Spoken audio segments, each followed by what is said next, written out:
আমরা সবাই ঈদের আনন্দ ভোগ করি।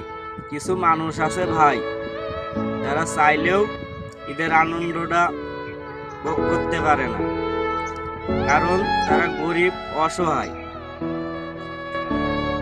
আমরা সবাই যে জায়গায় আছি, সবাই যদি গরিব অসহায় এতিম মানুষগুলোর পাশে দাঁড়ায়, তাহলে ঈদের আনন্দটা আমাদের মতো তারাও ভোগ করতে পারবে। তা সবার উদ্দেশ্যে একটা কথা বলি ভাই, আমরা যে জায়গায় আছি, সবাই গরিব অসহায় এতিম মানুষগুলোর পাশে দাঁড়ায়। কিছু না কিছু যার যতটুকু সামর্থ্য আছে